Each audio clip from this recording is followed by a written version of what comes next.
G'day, it's Andrew Douglas from FCW Lawyers, and with me is Steve Luxmore from Your HR. And I think just before we started, I was calling it mine, but there you go. My it's definitely HR. yours. Yeah, definitely yours. So I brought Steve along today so we could have a little bit of a chat. We've known each other for so long, mate. And I thought it'd be nice to tell you what I think about you. You ready? Should I be nervous? Yeah, I don't know. But I think, I don't know how long it's been, Steve, but I suspect it's something like 25 years we've known each other. Or were you 7 years old, 25 years? But I met Steve working for a client as an HR manager. And since then, I guess I often reflect on issues that I deal with, Steve, and the level of complexity that you land in. People complexity, not necessarily legal, but people complexity. And I think about your pause, your reflection, your ability to listen and hear people. And so much of it's solved before it becomes legal, simply because of what we'll talk about a little bit later, but the fact that you listen both with your heart and with clarity around what is right. It's been a bit of a lesson for me. So I wanted to share that with you and to say thank you for being a continual supporter, but I thought it'd be good for you to hear. Now, how have I damaged you? Well, the risk of this being a mutual appreciation society. But for me, like I think back to when I started in HR. Yeah. I was pretty naive to the world of the workplace and the risks and the complexities around it. Yeah. And I know a few practical situations where I've looked at it and gone, how do I deal with this? And it's been great to have you in the background, but also involved in those specific situations that it's been given me the confidence to kind of navigate through that complexity. But part of that, the nice part of that, Steve, is I think that too many people take themselves too seriously. Yeah. I think one of the lovely parts about working with you is we're pretty candid about what you can and can't do. And people wrongly think that lawyers can solve problems. People solve people problems. Yeah. And it's lovely to be able to chat to someone and say, look, mate, the law's coming at you in these three different ways. Yeah. This is where you're landing. It's a bit of a hot pit you're sitting in at the moment. What can you do with the people you've got there? What's their capability? What's their appetite for risk? Yeah. And how much do they want to heal this, or are they just going to pull the Band-Aid off and go for harm? Yeah. Interesting set of questions, aren't they? Yes, I don't pretend that I have the solutions. What I can tell you is where the pit is. You know? Yeah, it's a really good insight, Andrew. I think a lot of it boils down to the way two humans or groups of humans interact with each other. And I think if it can be done if we put all the legal, all the HR stuff, all the complexity to one side and say, how do these humans navigate through this situation with as much truth and honesty and clarity as possible?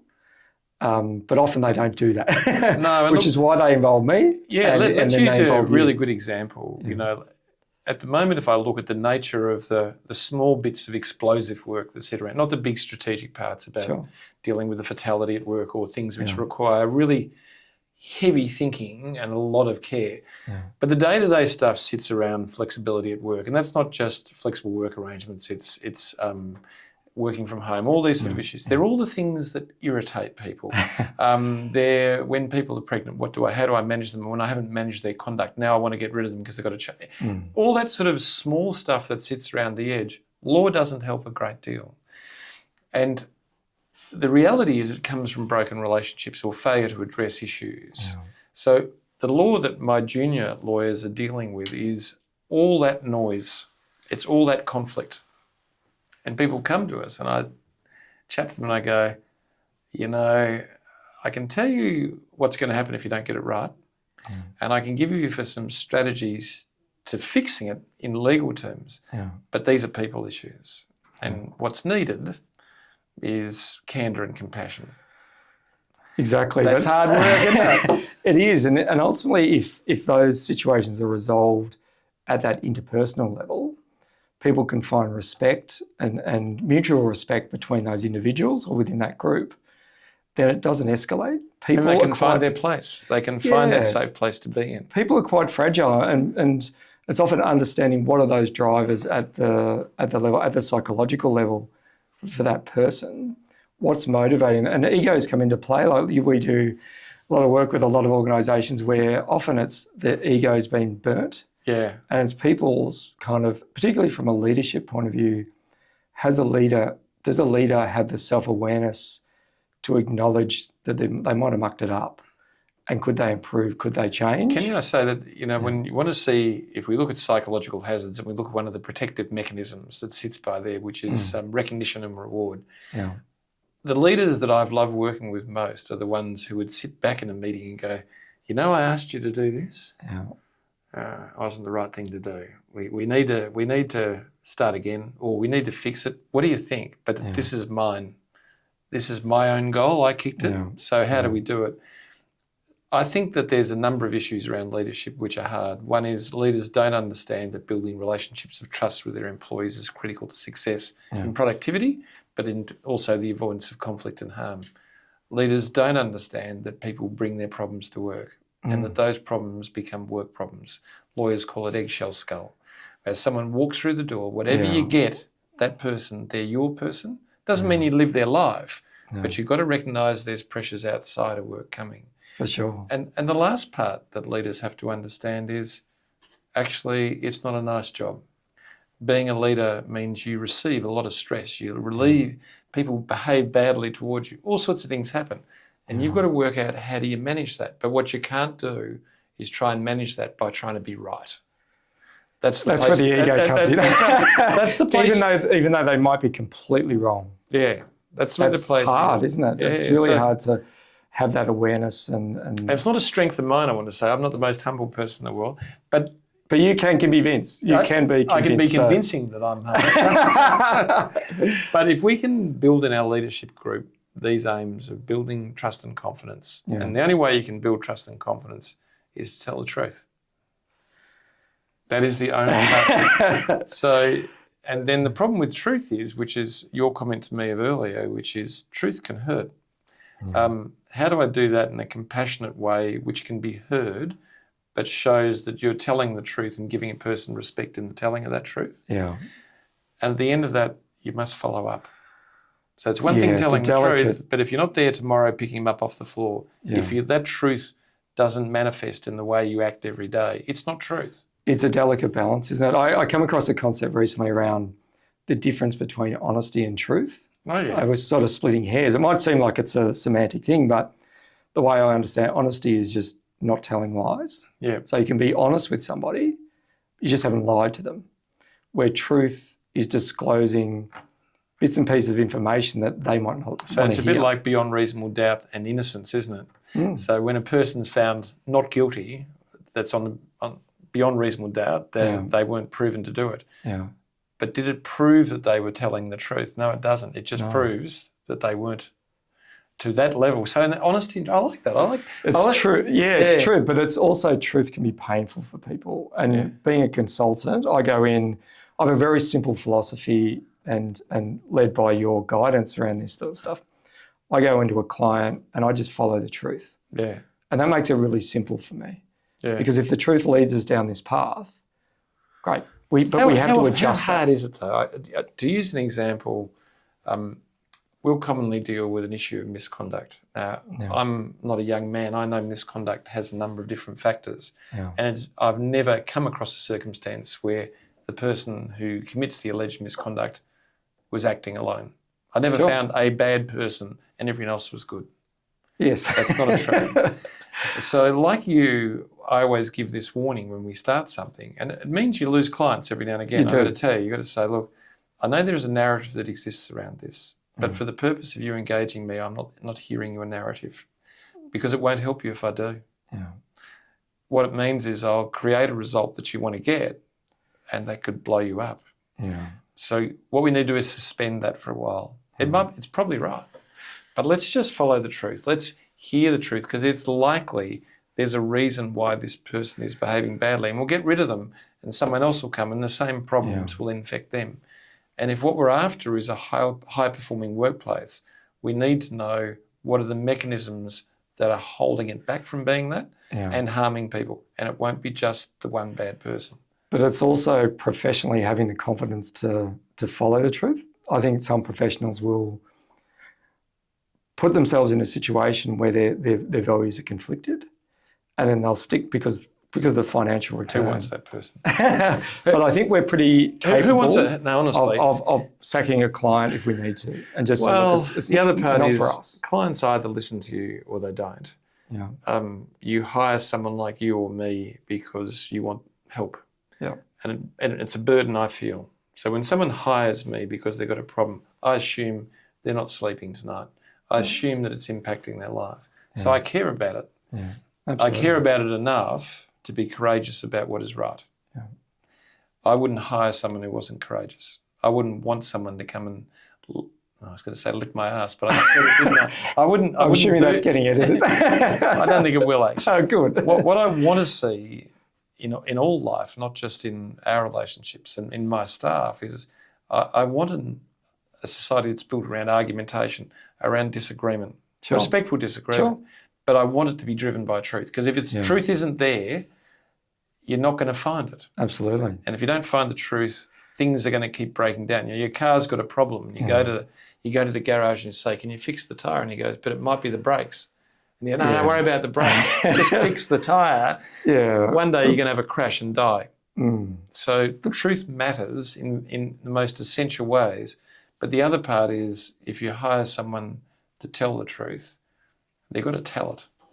And be brave. It's a courageous thing. It really is. Yeah.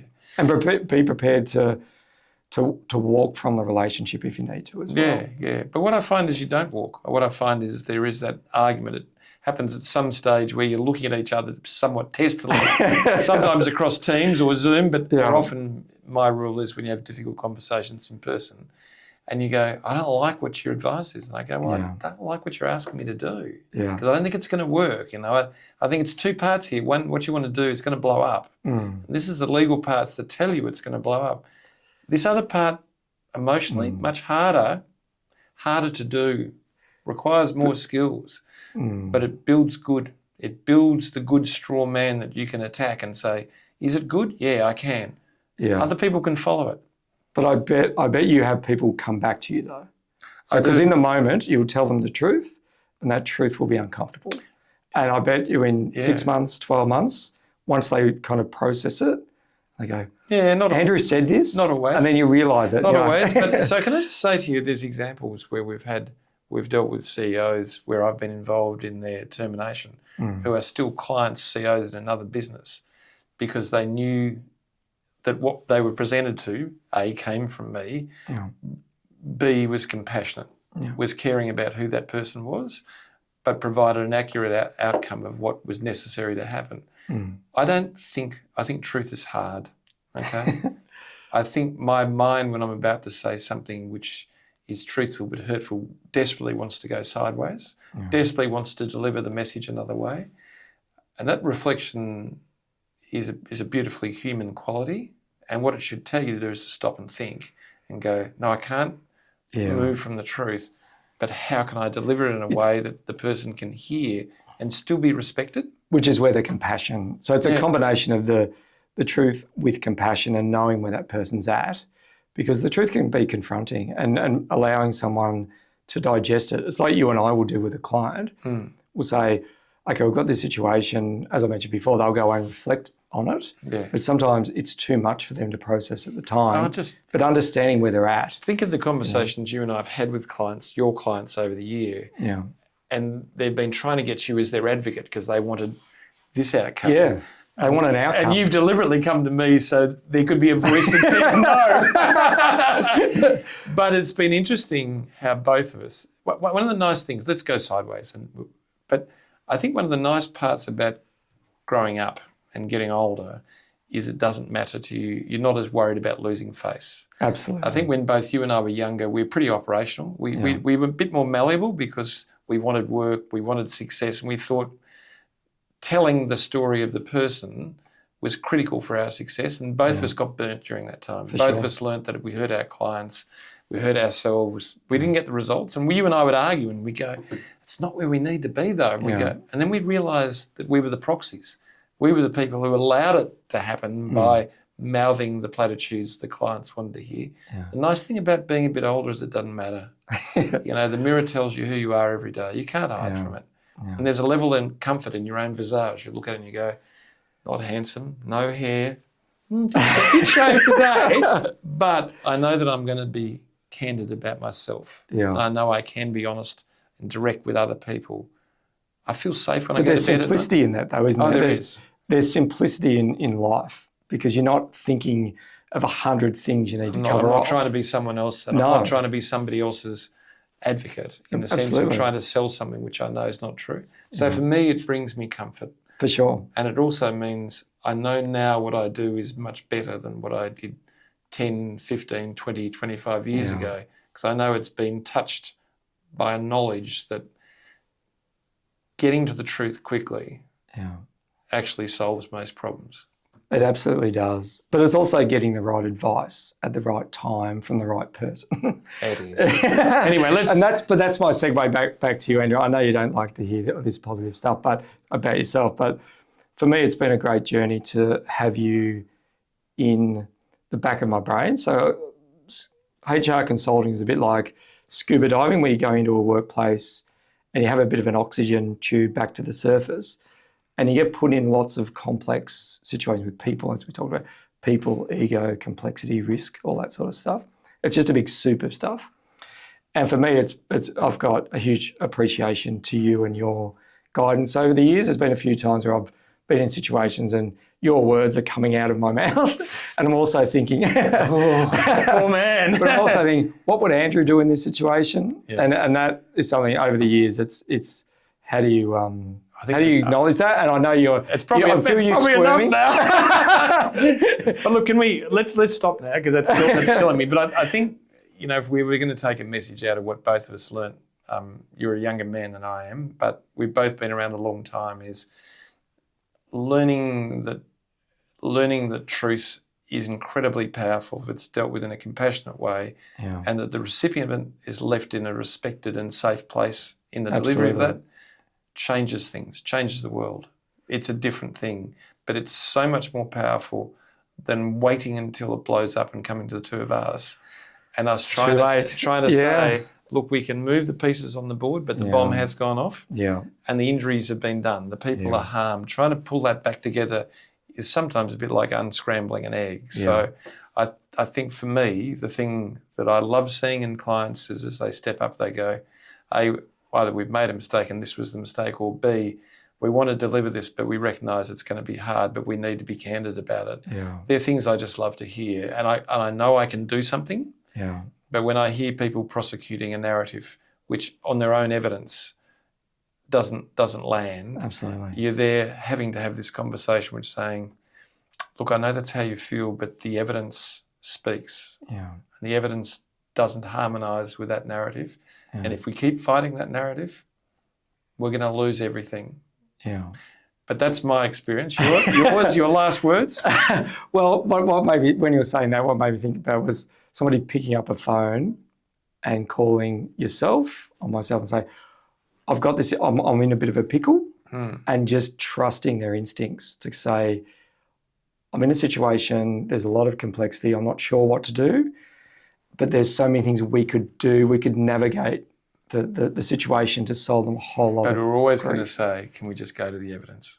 Let's just find out the facts. That's the lawyer in you. Without the facts, the world's just soup. It is. Yeah. Okay, mate. All right, lovely to catch up. And cheers. Looking forward to continuing the conversation with you. It's great. Good.